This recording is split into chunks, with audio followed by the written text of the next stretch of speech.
Okay, so on to the main speaker, Laura Mappin. So Laura joined our community a few months ago now, probably almost a year ago now, isn't it?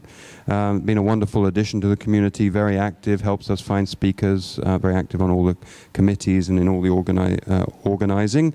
I'd like to say she's become a friend of mine, and that's been a great privilege.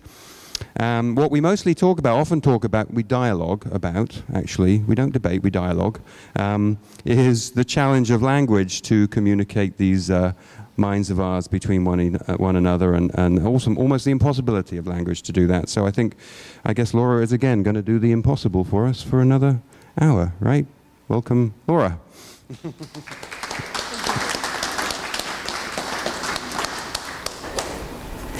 Thanks, Martin, for that introduction. It is true that we talk a lot about language, and hopefully I will add to the language by wearing a clown hat as I do this talk, if it'll stay on. I totally forgot about it till right now. Okay, so it may not last very long. Where to start? Actually, this talk has been something that has been in my head for about 10 years. And it wasn't until I met a number of people through this organization and a couple other organizations that I could actually get it out into a form that I could actually share with people in general. So this is actually the first sharing other than a few conversations I've had online with people. So I'm going to be building up to explaining the graphic that's been, or the animation that's been going on off to the side. For the video, there'll be a link pointing to this animation. But for here, you can see, there's some sort of inner amoeba thing kind of moving towards the outside. And there's words like body and bigotry and mental and cultural. And if you look closer, there's skin color and sexism and war and war-related violence. And it goes on, which is why I have the hat on, because it's kind of hard to talk about these heavy topics in a way to get the idea across, because sometimes they're pretty heavy and they catch people. So my goal isn't to catch people, including myself, with any of these particular topics. It is to put a story out there, as well as present a tool for these discussions. So, well, I'll try. So, there are two things going on here in this talk. One is I will be explaining where I stand on things, at least to some extent, but the devil's in the details with a lot of this stuff, as we probably know. But what I have found is, when we have something that we can point to and use and say, oh, well, I think this way about that, but this other one I think totally differently about. This chart, I think, helps to bring out a lot of those things so that we can all say and kind of get an idea of what we might want to consider to have a fuller view of things, or also maybe how we're inconsistent in how we look at something and we can reevaluate it. I'm not really trying to convince you to think my way. I really don't like doing that, and I don't like when it's done to me. But I'm doing two things, putting a tool out there, and I'm also saying where I stand. And we can have conversations about that a lot. What I am doing is, it is US-centric. You can do this however you like. If you don't like where I put some of the dots on this graph, because we're going to be graphing violence today, hence the hat. There's a lot of potential for us to go down a bunch of rabbit holes. I do all the time as I put this together, but I have an end goal in mind for the next 45 minutes, and I want to have some interaction after that as well as during. Okay, so if you're okay with just taking what I say as, okay, she thinks that. I don't agree with it, but she thinks that. That's going to explain to me what she's trying to do here. If we can at least get that far, over the meal, we can talk about why that dot shouldn't be there, or why this is more violent than that. That's fine with me. So that's what this was about. As I go say all these sentences, all these thoughts are going to come up for me and probably for you too, and I will probably make notes on them. Like, my biggest question for myself with this is, how do you graph violence? I mean, how do you decide how violent a certain act is, or how non-violent a certain act is? Because that's all that this chart is about. So that's the biggest underlying question I have for what I'm doing. And yet, when I look at the end result, I think it's worthwhile. So you can decide what you think. The other thing I want to explain is the word taboo can mean all sorts of things to different people. What I take it to mean is anything that we cannot talk about that we think we should be able to talk about. And I'm of the mind that we really should be able to talk about everything. I can't imagine, I mean, I stand here as I was going through this, and even when I talk on the web, it's like, what do I think we shouldn't be able to talk about? I can't come up with anything. Now, I don't say you're supposed to be able to talk about it in every forum with every single person you know, but there should be a place, I think, where every person can find at least another person to talk to about whatever that subject is. Whether it's something about their body, something about their family, something about our government, something about the world, human nature, Earth, whatever it is, there should be a place for that. So that's what I'm hoping to make room for in our Taboo Museum, and that's what I'm trying to use for the word taboo. Now, the second thing of what I take taboo to mean is about behavior, actions, what do we permit as a society. That's a whole lot harder to define, although I tend to go, as I think probably a lot of people here go, is try to make it as open and accepting as possible as long as no other person is harmed. Okay, so given Marty Carcieri's talk a couple weeks ago about, I always want to call him Lou Rawls, John Rawls, I was reading one of the chapters on there, and he goes into great length about what it means to be fair and what kinds of things you can mean with the word egalitarian. And it was like, even for me, who I love that sort of stuff, it was like way overload. So I'm going to stand back from that, but just know I'm kind of headed there. I'm not standing up here saying we should respect authority and we should be loyal to the people we're supposed to be loyal to. That's not where I stand. I stand with as much freedom as possible. Okay. So I'll just read a couple things and then we're going to get into doing this graph, because I think if you see how it's constructed, that's probably the most helpful thing that might come out of this. So the starting point for me is humanity is better off continuing to create a world where each person is treated fairly. We should keep organizing ourselves to do the least amount of harm to each other, because anything else leads to some sort of oppression and can always turn around to include any person who supports that system. Those who want power badly enough will exploit oppressions to their own ends, regardless of how they really feel about that particular oppression that they're exploiting. I believe that. If those people are having trouble getting it together, I can come in and attack. Okay. If you say you want to live in a different world than the one I just described, then I would interpret that to mean you are willing to take your chances at not falling into an oppressed group, and if you did, you'd be okay if others didn't come to your aid when you are faced with forces larger than you can fight. I stand there pretty solidly. So, okay, so let's start drawing this graph. So if we imagine, I'll tell you something else.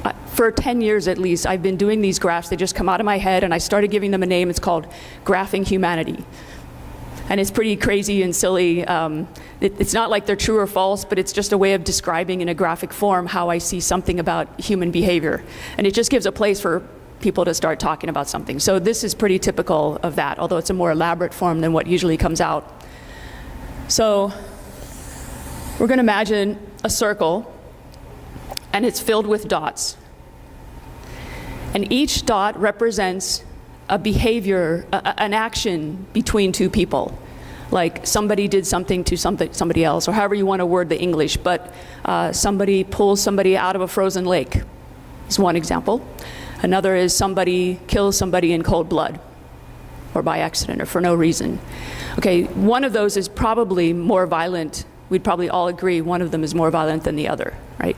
Probably the murder is more violent, and the pulling out the lake is about as least violent as you can get, maybe.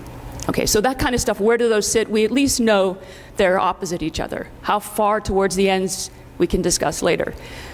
But in this graph, what I want to do is graph the more violent pieces in the middle, and then the less violent towards the outside, like this graph.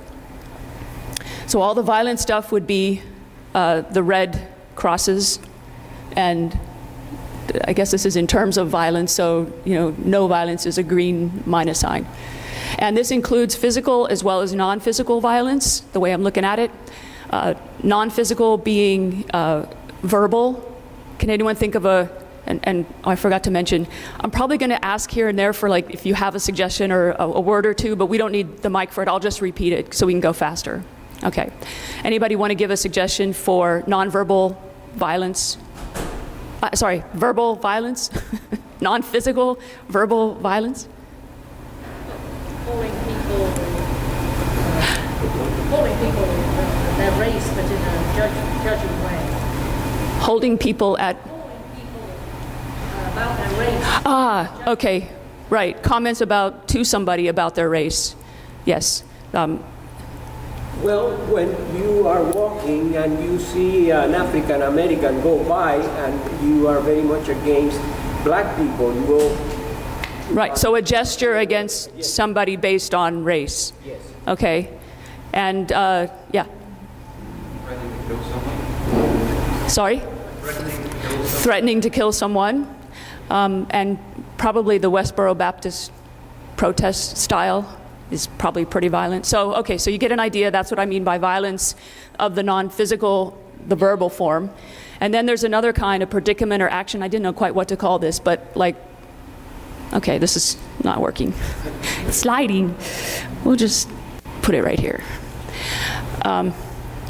The predicament or action would be more like stealing. It's not physical against the person themselves, but it's against some of their stuff, whether it's a financial institution that's doing something illegal or almost illegal, but it would have to be illegal to be taking your money it could even be, we'll get to that.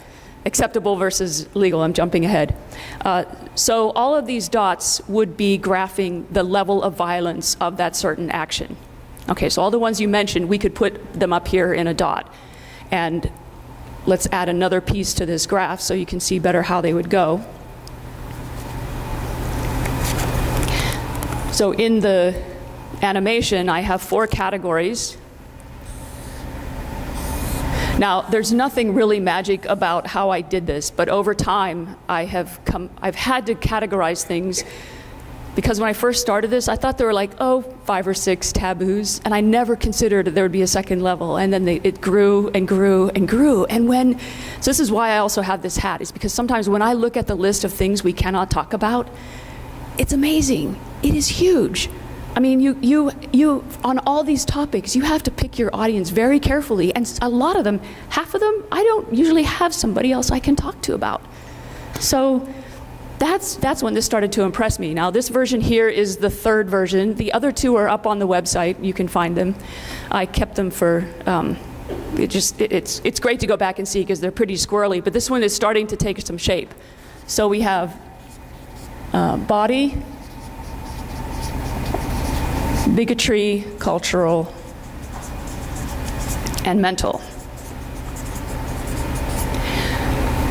Okay, and thanks to many conversations with people, this came about because I went back and forth, should sexism be its own level or should it be in underneath bigotry? And there were hours of conversation with different people, some here, some elsewhere, and finally it said, it's all bigotry, only have 4 categories, and put it all up there. So now you get to see sexism with skin color, with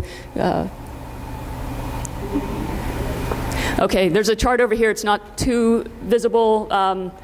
Sexism, gender, religion, and life philosophy, nationalism, appearance, socioeconomic status. You can take a look later, but you get the idea. And those are still pretty big. On my website, you can go to the 8 or 10 pages worth where all of those get broken down. And then there's a whole page of stuff that people have given me. It's I haven't quite figured out how to enter it yet, so that it has the same form. And some people are suggesting ideas. Feel free, there's a postcard on your chair if you want to do it in paper, or tell me, or send me an email, or whatever.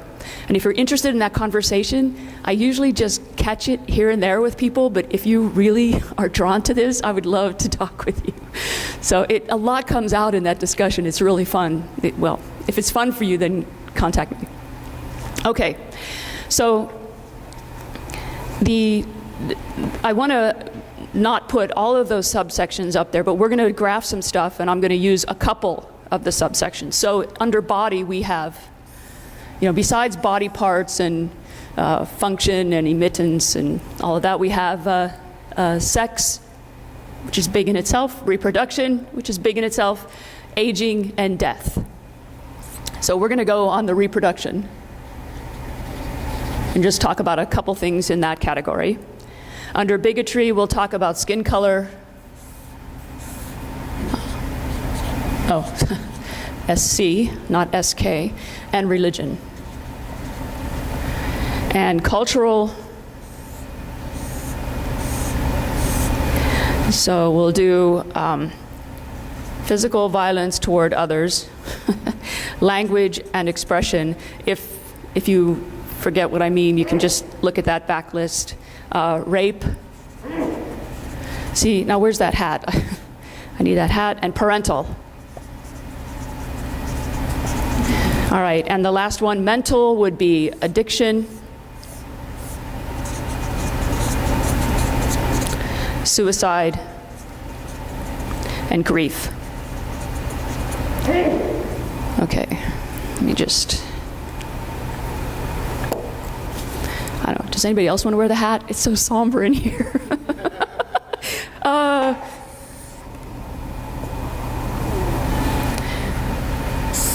Let me just separate these out.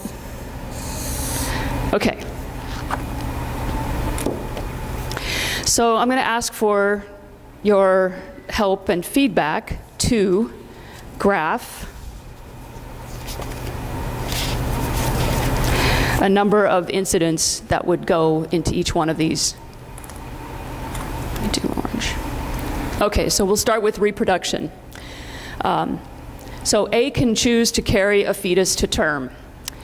Is that, in your view, as violent as it could be? That's a 10, or it's a 0, it's very much non-violent, or is it something in the middle?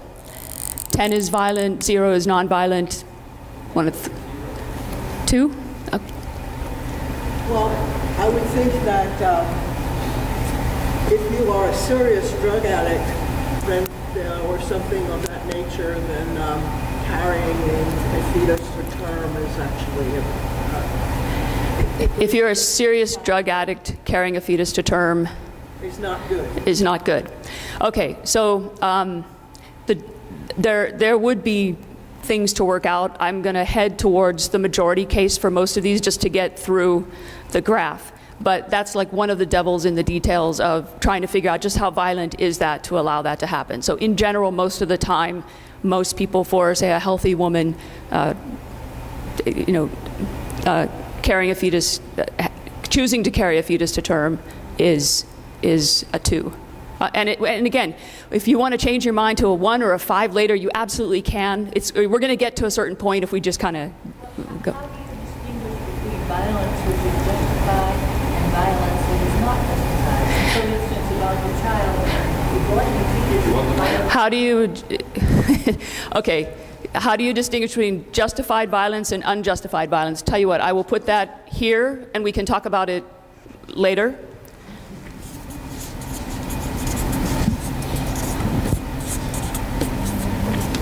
Okay, because I do want to get to the end of this and then we can keep going. All right, so a 2 would be out here. All right, A is forced to have a baby she doesn't want in just your typical environment. Is that a 10? That's terribly violent. A 0, it's non-violent. That's close to 10. Bigotry, skin color. A doesn't hire B because of B's skin color. Is that a 10, a 0, something in the middle? It's very violent. I forgot whether that's 1 or 10, but it's a lot of violence.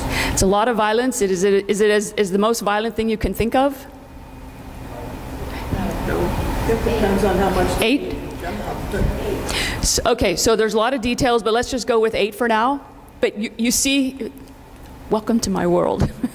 Yes, absolutely. So we're going to put it there, but you'll see what's going to happen and you'll see what we can do with this later. So here's the problem. Storing can be culturally dependent or it can be based upon legality. Based upon legality? So I'll talk about the legality piece in a bit, and it is definitely culture dependent. I am doing US centric, and I'm doing it generally, and you'll see, even if you disagree with this 8 and you think it should be a 3, it's okay. You'll see in the end, you can draw your own graph, and you can make your own case, and come up to me and say, well, this is where I stand. That's really a possibility here, and I see questioning faces, but just go with me. All right. Religion. A kills B because of their religion. 0, nonviolent. 10, violent.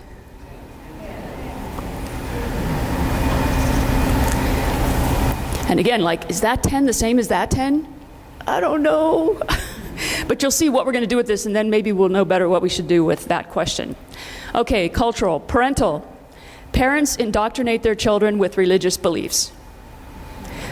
Nonviolent, violent, just even it all out, all the variables, pick a number. Depends on the religion.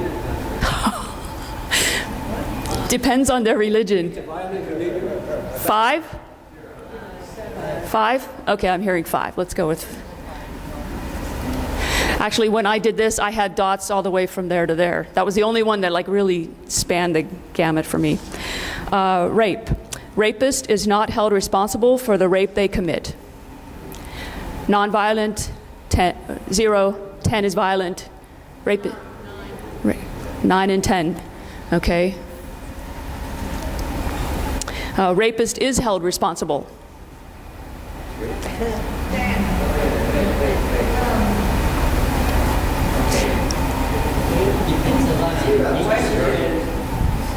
The rape was still committed, the woman is still horrified and pained. So that's another dot. This is like, how does society treat the person who committed the rape? Yeah, is it fair? Is it? Put him in jail is a fair thing, but you can't call it violent. So you'd call it slightly less violent, or kind of? Incarceration is not equal to rape. Right, but It causes, I mean, your philosophical view of what violence is versus physical definition, you're sort of blending, you're sort of blurring these two definitions. So I would say that for 5, for society, the actual rape is 10. I'm not talking about the rape. That's a different dot. Now somebody committed a crime, and now society needs to do something. Is it violent to just let them go? Is it violent to be off with their head? I mean, there's... Go ahead and say, if you're going to let people make a long comment. Yeah, you're right. I was hoping to just... Tell you what, let's just stick to numbers right now. Hold your thought, and we'll talk about it afterwards when we can do the mic. Thanks. 2. I'm going to go with it. Okay, A is forced to have a baby conceived by rape. 0, nonviolent. 10 is violent. 10 and 6, is that what I heard? Or all 10s?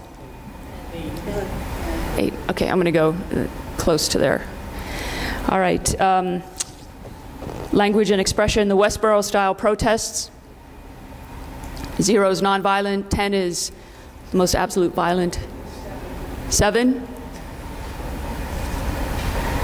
NRA-style protests.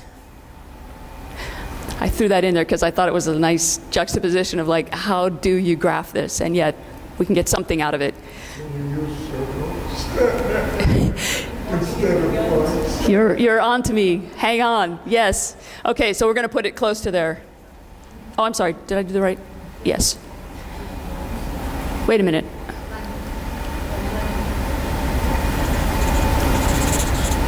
Okay. And physical violence toward others, A helps B out of a frozen lake.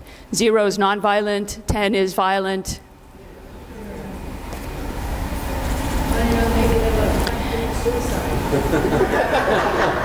So it's a small variation, a devil in the details. And mental, okay, A helps addict B get compassionate, appropriate help. 0 nonviolent, 10 violent.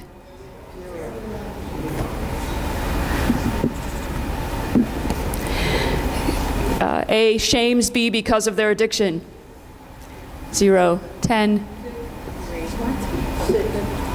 A shames B because of their addiction. Is that a violent thing? A non-violent? 6, okay. A forces, this is suicide now, A forces B to not talk about what's going on for them. 0 is non-violent, 10.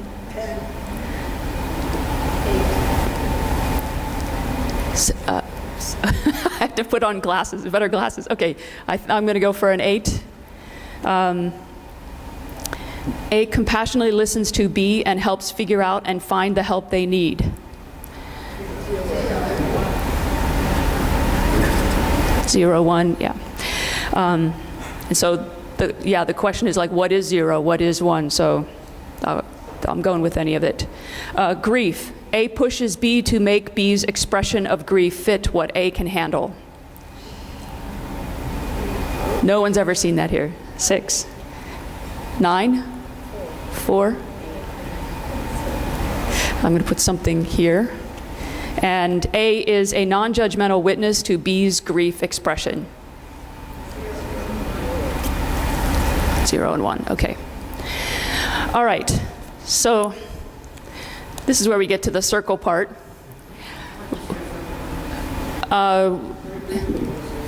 Briefly, because I want to finish. Hold on, let me get the mic. Talk about violence versus nonviolence. To me, it's abusive versus non-abusive. To me, violence means physical violence, actually harming somebody.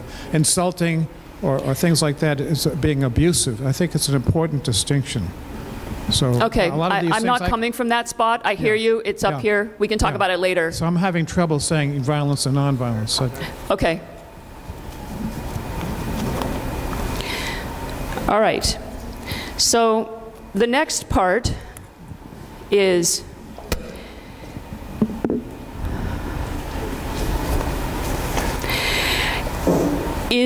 whatever we said for these things, is it today in our society in general, and we can always come back and change our answer, okay? But let's just put something up there that most of us agree on. We're not going to be able to get 100% agreement. Is where that point is, do you think it is seen as acceptable in the US, unacceptable, or is it in transition from unacceptable to acceptable, or acceptable to unacceptable? For example, a rapist, I'll just say, I think this one is in transition right now, that rapists have been able to get away with it, and it's starting to change where they're now not being able to get away with it. But it has been acceptable, and I think in a lot of ways it still is acceptable to our society. People don't speak up to make sure somebody gets the correct, whatever needs to happen with the law, and they just don't get off free from committing a rape. So I would say that is moving from, it's acceptable, it's violent, but it's acceptable, and it's moving to unacceptable. And those kind of things that are in transition, I'm just going to put a circle around. Okay? All right. So A can choose to carry a fetus to term.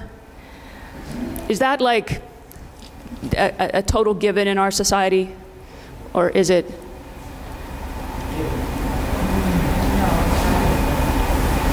I don't know. I don't think it is, given the laws of late, but I'm willing to hear what other people say. I think it's been getting less and less given because the places that perform abortions are too far away from a lot of women to actually allow them. They might have the choice legally, but they don't have the choice actually.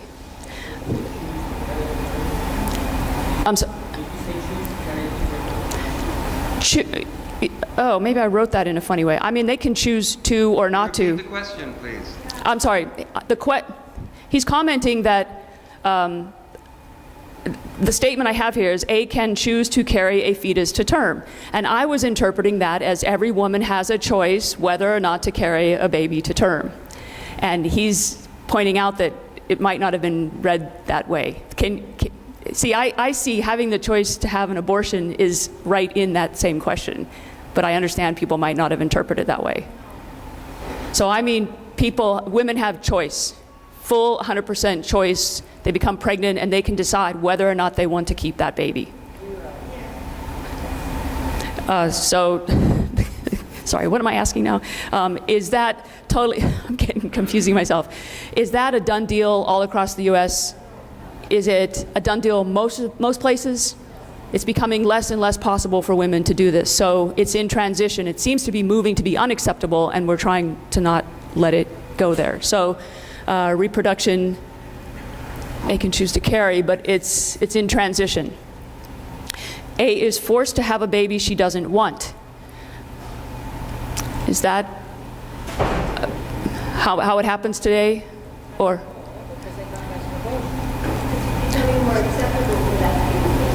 Right, so it is moving towards, but it's hopefully in transition that we won't let this happen. Okay, so I'll put a circle around that. All right, skin color. A doesn't hire B because of B's skin color. Is this? Okay, I'm going to bring up that because I think I have to. So I think what I'm wanting to address here is, yeah, we do have laws, but they aren't always how things go. And even though it might be illegal to not hire somebody based on their skin color, I personally think it happens a lot still. It's just done in a very insidious, secret way. So actually, another story I heard on this was a woman was in Atlanta on business about 10 years ago, she said. And she went to this deli. She was standing in line. There were like 5 or 6 people ahead of her. And they waited on the people, all the white ones first. And they passed up an older black man and a younger black woman, and it threw her. It's like, what are you doing? You know, this was only 10 years ago. And she said, but they were ahead of me. And they just kind of like didn't say anything and wanted to wait on her. And she says, no, you wait on them. So it's illegal for them to do that, but they did. And who spoke up? You know, the people who are being oppressed can't always speak up, which is kind of why I'm doing this. Okay. So this graph, I only did it this way just to kind of show the difference, but really it's probably very close because we do try to make the laws. Can you hold it till the end? Okay, so I'll just try to go quickly through this. There are some things that are illegal but acceptable, like the line at the deli, and there are some things that are legal but not acceptable.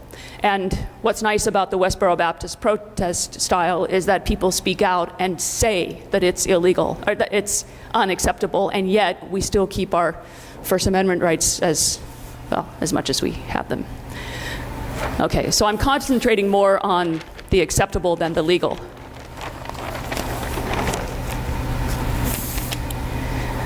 Okay. So, skin color. A doesn't hire B because of B's skin color. Possibly. It's becoming. Okay. Can we have the mic for, well, unless it's short, because they want it on the video. What about ethnicity? Mike's. Ethnicity. It's in the list somewhere. I'm not going to worry. Yes, it's up there, but I'm taking only subsections, just so you can get the general idea. Okay? Let's see. Religion. A kills B because of their religion. Is this like a slam dunk, it always happens? Or is it people can do this all the time and get away with it? The first. People don't usually get away with this, right? It's pretty. So. We're talking U.S. In the U.S. in general, most of the time, I don't think people get away with this, right? If a woman dies because she couldn't get an abortion, then that's illegal. I'm talking about just not pregnancies, but just people. One person kills another person based on their religion. If that pretty much doesn't get a bye here.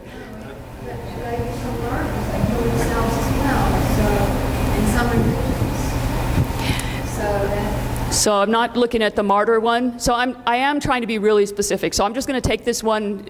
There are more cases if you want to look at martyr ones. Although I see your point, most of the time people don't get away with it. I mean, we all pretty much know you're not going to get to do that and live and not suffer some punishment. Okay, parents indoctrinate their children with religious beliefs.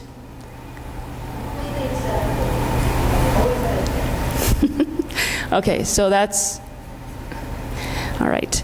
Rapist is not held responsible for the rape they commit.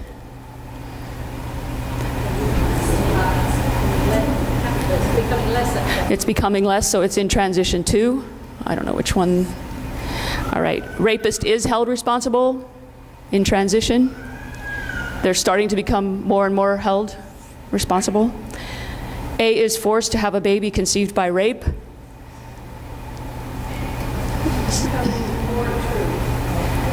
So it's in transition as well. Westboro-style protests, it's pretty much a given that no one accepts that. Maybe a small minority, but for the most part. Okay, NRA-style protests, we can skip that one. Unless anybody, I'll just put it's probably the same, right? For the most, I mean, I think it's slightly less than the Westboro, but I only threw it up there to compare violence. I don't care about it at this point. I'll just make it the same. Physical violence toward others. A helps B out of a frozen lake. Is that always been acceptable? Okay. All right, and A helps addict B get compassionate help. Is that?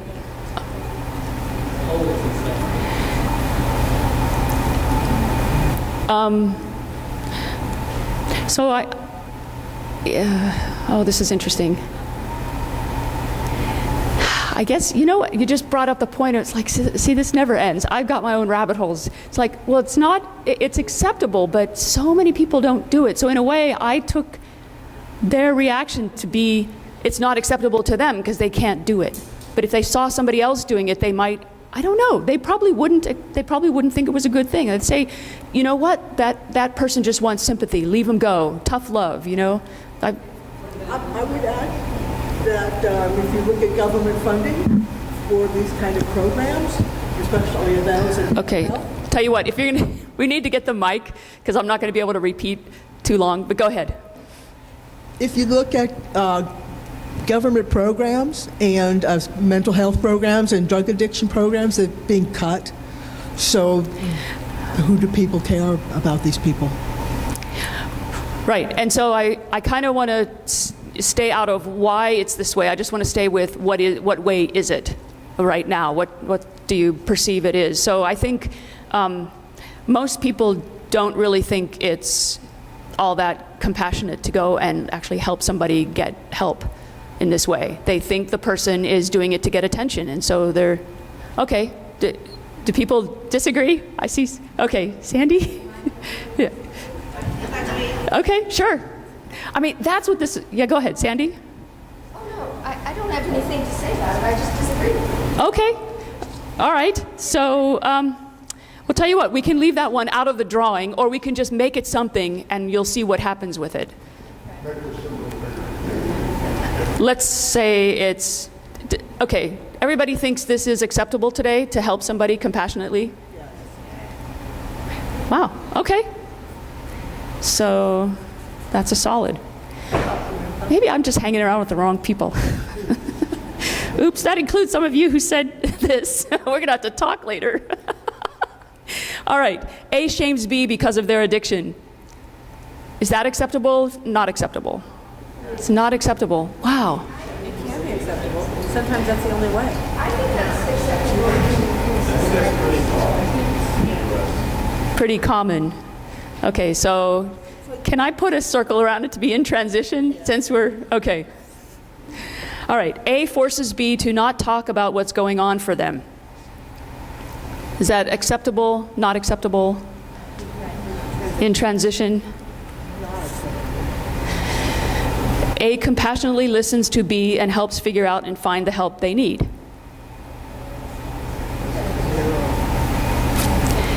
It's not acceptable. It's way out here, so we think it's really non-violent, but is it what happens today? Do people accept? I think it's becoming more acceptable because maybe not more acceptable, but more people are willing to do it. Okay. Tell you what, let's skip grief so that I can get to the next part because it's already almost 12. Okay. So what next happens is you see the torus, the little donut that keeps changing shape on that animated GIF, right?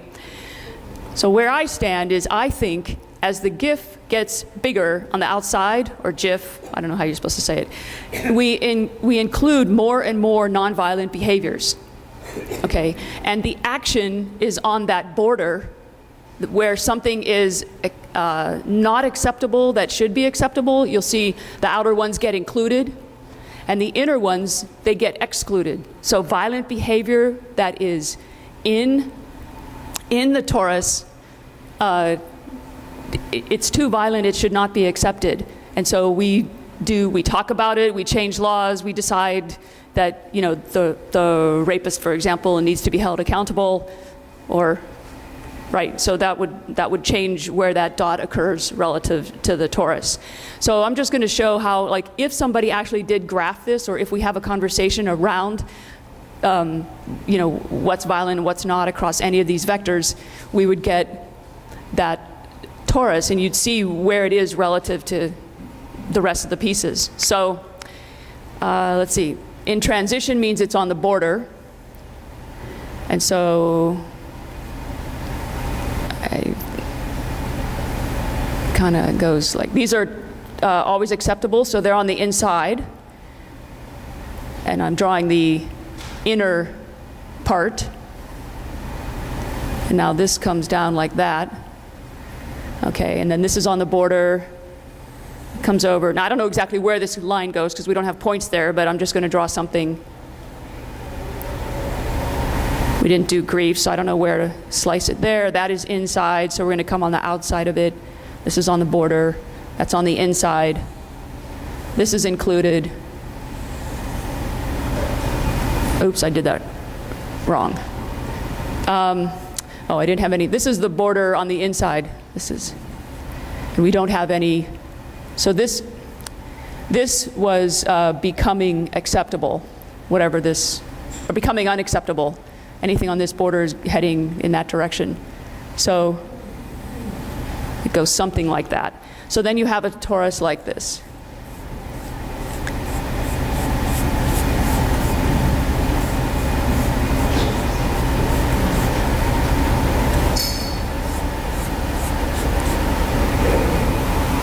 Okay. I was hoping that'd be prettier, but.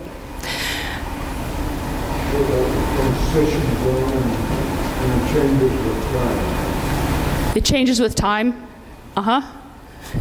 And this is not a be-all, end-all sort of graph, but it's a place to start.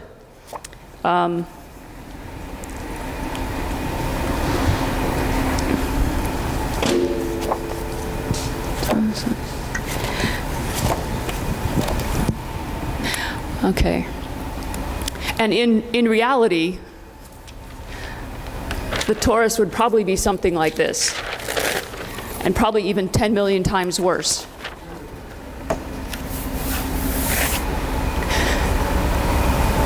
Okay, if somebody really did go and graph this, it'd be messy. But the point is, it probably wouldn't be like this, I think. Because I don't think any society, and this is where we could have lots of discussions, but I'll put it out there. I don't think a society could be like, could totally get bigotry down, and they're not bigoted in any way, shape, or form, and yet they have all these body image issues and age and death and sex and reproduction issues, and they can't talk about all the cultural things. They can't talk about war. They can't talk about all the stuff that happens over in this quadrant. So I can't see this acceptability donut, if you will, being very uneven. Okay? I think there's a good case to be made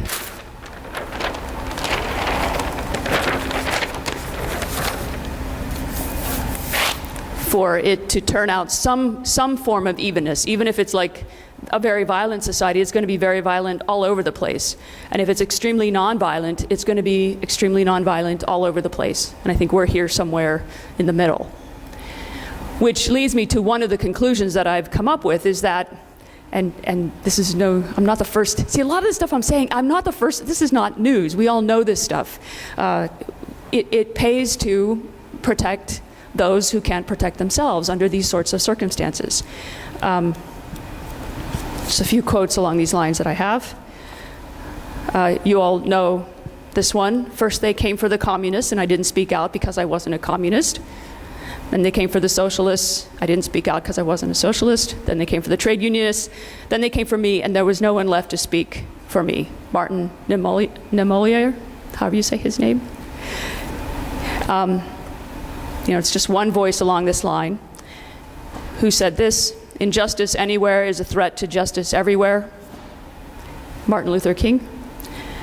And this is one of my favorites from a book I was reading recently. It's from America's War on Sex. You stand up for the rights of sad people to watch other sad people gyrate, so you can watch, read, download, write, and listen to whatever you want. That's the American way. And so this is just a bigger version of that, which I do think is partly what we're trying to do here. Well, what we have been trying to do in a lot of instances in this country. So what I would say is I don't want to live in a society where where there is injustice, because it can come around and bite anyone else who supports it. And if I support that, it can come around and bite me. So I think we need to be real. We need to keep getting realer. Getting realer, more real, is society getting vaccinated against oppression disease or getting vaccinated against injustice. Expanding the donut, in my opinion, is a goal that correlates with greater fairness. So continuing to treat all these people around all these aspects of human life makes sense to have that be as fair as possible. And this graph can help point out inconsistencies in the way we view this. That's my thought in building this. And it's also okay, I mean, I can imagine somebody coming in here and totally disagreeing with me and being able to point to the graph and tell me so. So I hope that it can be seen as a tool, and my thoughts behind it helped show it, and I'm not trying to push those. I'm just trying to have this discussion. So that's the talk. Thank you.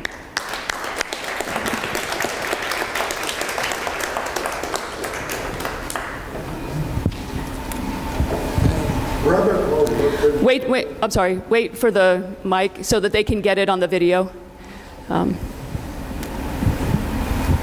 Okay. Now that your thing, it's over, I get a better view of where you're coming from. You have a philosophical view of what is violent and what is not violent and how that affects society. Because the actual definition of violence is to do physical harm to someone. The other forms of violence that you're talking about philosophically are harassment and oppression, and they call it their fear tactics and scaring people into whatever.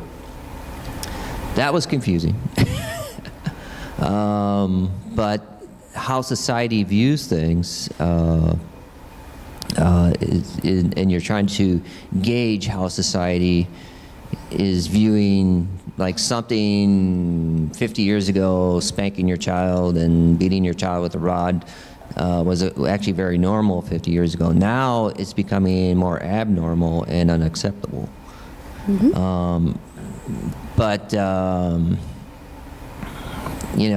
I mean, pulling someone out of a frozen lake, I have actually done that. I've actually pulled someone out of a frozen lake. I mean, that's always acceptable. And then we discussed that, so I felt that was confusing to bring that up. I thought you maybe just focus more on things that used to be acceptable and are now unacceptable. I felt that would be less confusing. All right. Okay, so about the term violence, I don't know, I've been hearing for years the term nonviolent communication. So I'd have to go research more about exactly, I mean, there's probably many ways the word can be used. I am defining it this way. Whether or not anyone else uses it that way, I'll have to go look that up. The second, what used to be okay 50 years ago about paddling, lots of people started talking. And people are studying what happens when that happens, and we are learning that that's not a good thing to do. So I think underneath that is to talk about it, whatever the issue is. That's, in general, that just kind of makes my point that, and maybe your point was that it does change over time, yes, and oftentimes it changes because we talk. The third one was, the reason I mentioned the piece that's always acceptable to pull somebody out of a frozen lake is I'm trying to contrast that with things that are in flux. So some things are never in flux and they're at the very edge of the donut. So I'm trying to show the gamut of things that were in the graph to show what that expanding donut is like. And some things are on the edge and are already a part of that donut. Well, hello? Oh, there you are. Okay. I was wondering if you ever got to the rabbit hole potential, because and also a comment on the acceptance donut. It seems like for a given society, the three, it sort of pulsates between the three possibilities for a given society. It seems to me, but also the rabbit hole potential. What was your second thought? It pulsates between society? Well, when you look at the acceptance donut, the three possibilities, it pulsates amongst the three possibilities over time for a given society. Yeah. I mean, if somebody goes through this exercise or people talk about it and can see it in that way, if they can see reasons to make it different, and probably expanding it, although I'm sure there's some people who would talk about making it different by contracting it, depending on what their goals were. And my goals are expanding it. But yeah, they could use that to kind of make a plan and have discussions about how they see things. Just like we were just talking about here, the one about is it acceptable, is it common that people treat people with addictions with compassion? And I thought one way and a lot of you thought the other way. So it brought that out. The thing about the rabbit hole was, it was throughout this talk, there have been a number of questions come up that I wanted to push off because you see where I wanted to get. And that's what I wanted to have the conversation about. And yet, there could be many forum topics that come from the questions that went off to the side of where I was trying to head. And I knew it would take me most of the time. So, It used to be legal to beat your wife with a rod. And that's pretty well gone out of style in this country as being acceptable behavior. Mm-hmm. Also, I have read that among teenagers, rape is more acceptable than it used to be, and more widespread. So those, I would say, are all dots that are in the more violent, non-acceptable part now, and they're not part of the donut, the torus. Also, if we're talking about people are becoming more compassionate, have you looked at the rules they're passing, cutting food stamps, tattering the safety net even more than it already was, et cetera, et cetera?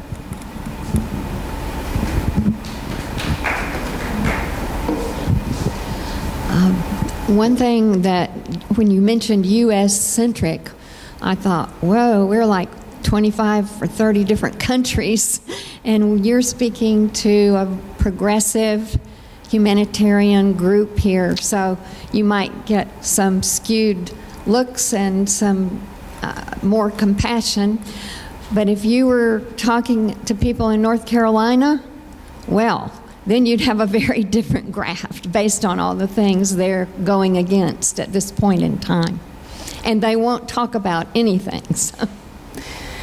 Yeah, I don't know if I'd actually find a forum unless there's a humanist group in North Carolina, but this will be on the web and people can watch it in the privacy of their home and figure out if there's another person in their state to talk to. I mean, absolutely, and that's why I kept saying when you were throwing out answers, it's okay, we can change it, we can make it whatever we want, including anyone else who wants to use this. Use it to whatever way makes sense for you.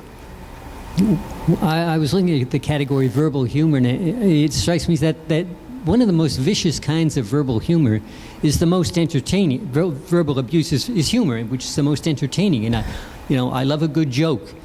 I might object if someone I know is the butt of that joke, but if a group or a category is, it probably wouldn't bother me. Okay. So that would be, that's a lovely rabbit hole. If you talk about that at lunch, I want to be at your table. Because, I mean, that is kind of outside of what I wanted to talk about, but that brings up the issue for that and for every other dot that I'm trying to put on here. There's a whole bunch of things to consider, like where does that dot go? And one of those things is that, including, like, I've been reading some of the discussions about, like, when is a rape joke funny?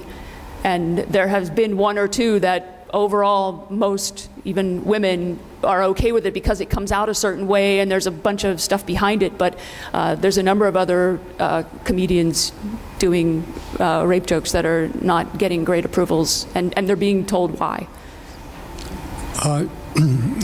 You did this analysis with violence as the parameter, and you could do a similar analysis with justice, for example, as the parameter. And I just wonder what that might look like. But that was just an observation, that's all. You're going to help me with that, right? That's a great idea. In fact, that's kind of the stuff that I am hoping to find by putting this out here and explaining it, because I think that's great. And maybe violence wasn't quite the right thing to do it on, but it's... No. And the way it came about was, it is really kind of bizarre, but I was making art 10 years ago, and I was trying to say this, but I was doing it just around sex and body, and everyone's just laughing at it like, just, oh, that's a funny sex thing, oh, that's a funny body thing. It's like, it's bigger than that, don't you get it? And then this kept happening, like 2 or 3 people out of 100 would get me, and then the rest are like, it's sex, and they would tell me some other comment that made me know that. And then I thought, I've got to make more art. I've got to say this in a bigger way. And that actually forced this out. So that this has been deep for a long time. So if it goes to be, on the axis of justice, that's fine. In fact, I feel like I'm kind of done working on this, and I'm offering it with a Creative Commons license. So if somebody else wants to, is in this field or in some, I'm not an anthropologist. I'm a computer scientist and a mathematician, and I don't do this sort of stuff for my living. But it has always interested me in, very deeply, and so that's why I'm here doing this now. But if someone is an historian or a sociologist or anthropologist or something, and this resonates for them, I'd say, take it. Yes, something happened recently, about 6 months ago. We hired a young man to help us with the garden, and he came. He was very black, very educated, very wonderful man, and he said, are you going to hire me? I said, of course, you're wonderful, you're just the right person. And he said, I went to 2 other interviews, and they refused to take me because I was black. And this is in Palo Alto. So don't believe that it's fair here, just because we live here. So. Oh, it's me, right? I'm next. All right, so looking at this, isn't it, I mean, if we could all agree on the words, which clearly that's a challenge in the first place, like violence, there's some disagreement in the group on the word, but let's say we all agree on the semantics. Isn't it true, and in fact, even if we all get the same experience, which again, everybody has unique experience to draw different conclusions, but let's say those 2 things are true, which seem, very challenging in the first place. Isn't it true still we would each have a unique one of these in our head, because we each have a unique set of subjective values in our own minds? So in fact, there's going to be 7 billion plus of these in the world. Well, if a group of people deem it important to do this, they'll figure out some way to bridge those differences, and if they're not too far, they may still get to the same end, which may mean that they work together on a certain issue, or they speak about something, or whatever it is. So, yeah. I want to bring up something about something that's very widely acceptable, but is creating a real problem, and there's a problem, a sort of taboo to challenge it, and that's nationalism. You know, racism is widely considered unacceptable, but nationalism is sort of acceptable. It's perfectly okay to talk, well, God bless America, you know, but not God bless humanity, you know. And we have to be number one in the world. You know, we're special, and we're brought up to think that way. We discriminate against people from other countries. Children born on the other side of the line, you know, in Mexico, we discriminate against them. They can't just come over here and, you know, we took the land away from the Native Americans, and so, you know, we're squatters, and we have the right to be here, and they don't. And this is widely acceptable to talk about this. So I think it's a real problem, and it's all over the world. It's not just in the U.S. Every nation indoctrinates its children into being nationalistic. And it's a taboo to even challenge that. Yeah. Well, it's in the museum. It's up here under bigotry, and I actually have had a number of conversations. This is just what you said, Martin. Everybody's experience is different, but I do think this one is in transition. I do hear lots of people talking about it. I do hear people also claiming it and wanting, you know, and expressing nationalism, but I also hear lots of people expressing concern for nationalism and what else could it be? What else could we do instead? Well, this is a very interesting way to put in graphic a very complex problem. Yes, you did a fantastic job. It's very original. I have only a question, the relation with the taboo issue, no? Do you consider taboo all the subjects that are inside this graphic? Are they taboo? I like the whole taboo, or taboo is something we cannot talk, we shouldn't talk about, or there are conflicts in talking about. Do you consider taboo all these items that are inside here? They're taboo enough. I guess what I'm saying when I put them up there is I think there's more than enough people in this country who cannot talk about it, that it's causing us as a country or us as a people some harm. And that it's worth talking about. Okay. Like, I don't have up there, you know, whether or not you bake pies. Because pretty much anyone, if they bake pies, they can tell someone they bake pies. It's not really something they can be embarrassed about. Although I will say, when I started to crochet, I was terribly, terribly embarrassed that someone else would find out I crocheted. And I did it in private and told no one. So, but that was my own personal one. I couldn't go up and put, you know, crocheting in public as a taboo, because, and I have Crocheters Anonymous 12-step program for crocheting in public. So, but the rest of these are, I think, occur often enough in our country that it's worth talking about. But then there is also a degree of taboo, right? It's less taboo to talk about aging, for instance, than about sex, or sexes. Yeah? Okay. Yeah, they're all not the same. Yeah. That's all. I just had a little suggestion for your chart. I think this is fantastic.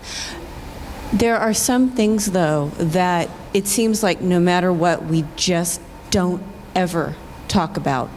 And what you mentioned today, I see being able to talk about in a variety of settings. But sometimes we hear something that makes us cringe so much, the conversation halts and people walk away, or we change the subject. And I would love to see you, the next time you do this, bring up something like that and then mark it outside the chart, because the point being, because we don't talk about it, it will never change. Does that make sense? Let's talk afterwards. Okay. I have an idea what you might be thinking about. But yeah, because I'd just like to say stigma and mental illness. Nobody talks about it. So the circle is supposed to contain every behavior possible. So that's why it would have to be in there. Oh, I see what you're saying. There is no, well, I see. Okay, we could talk about whether or not ignoring something should be a behavior. So that's where we're going to, that we can talk about that. So I'm all for, like, if there are things that don't get listed in the Taboo Museum, absolutely feel free to send me an email. There's a postcard here, you can write it up. If you want on my email list, there's a little business card size card. You can put your signature there and just give it to me, or your email, sorry, I don't want your signature. And yeah, we can talk more about this. If you don't see a taboo up there, a subject that is dear to your heart, and you want me to add it, just let me know. Be happy to. One of the little taboos that give me a bit of a giggle, Laura, is the fact that it's becoming more acceptable, like in Europe, to show a woman with bared breasts, you know, I mean, in a sexual sort of thing. But if a woman feeds a baby in public, the people just go, ooh, you know. I mean, that's what the breasts are for. The sexual stuff is, you know, just an overlay. But it's amazing, the reaction. Sex is okay, babies aren't.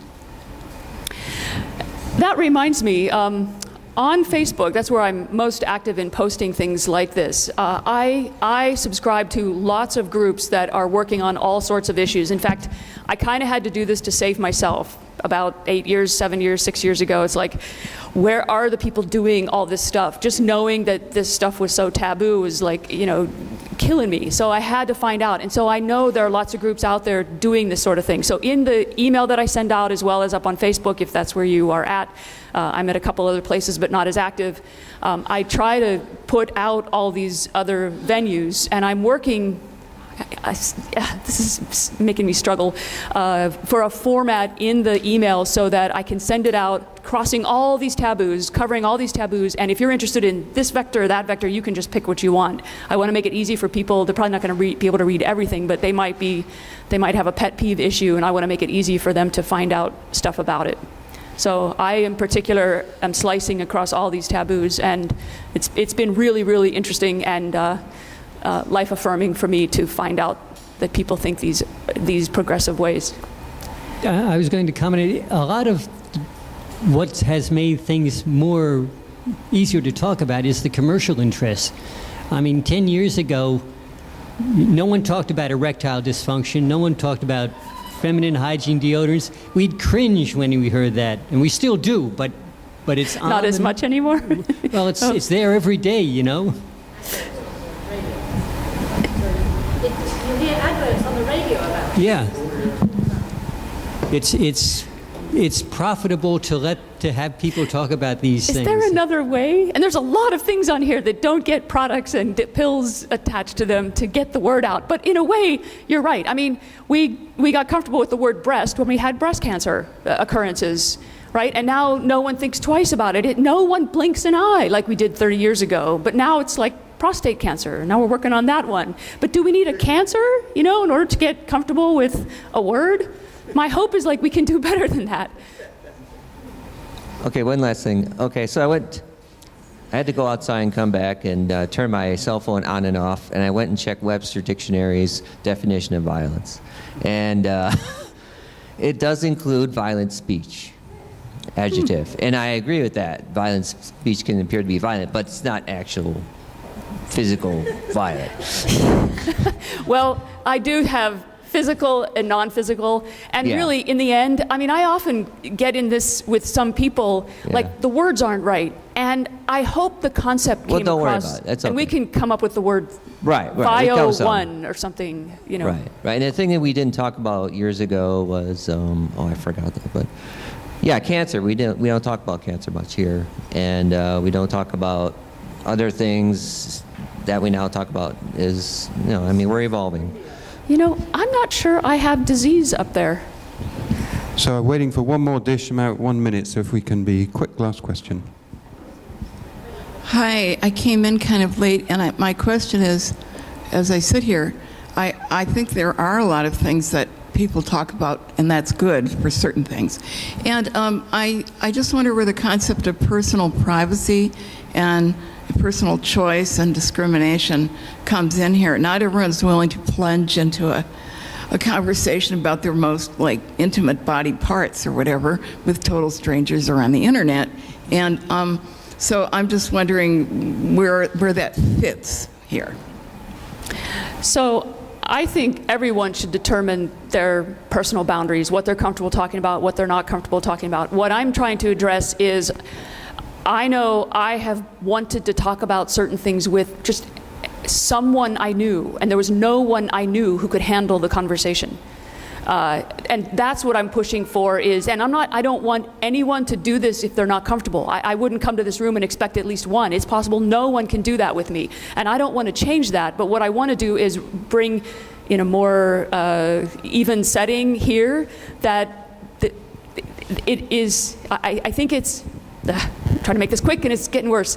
I think it's harmful when people don't have someone they can talk to. So I guess it's a wish in general that we could each help each other have more space to talk about anything that we really need to talk about. We don't know if the person sitting next to us has got something going on. They really wish they could have an ear. I mean, I've had strangers talk to me at various venues. I mean, I was at an art show and this woman just started talking to me. I didn't know her. I've never run into her again. We had a very intimate conversation. She got an answer. Whatever. It worked for her and she went on. But for people who know, like let's take a 12-year-old who's realizing he's gay and he can't talk to his family, he can't talk to his friends. I mean, that's quite a prison to be in. And I think each one of us probably knows that one way or another. So in this forum and the website, what I'm trying to do is raise that to allow a little bit more awareness that probably everyone has something they do want to talk about. Maybe not everyone, but not that, I'm not trying to say everything should be talked about in every social setting whatsoever.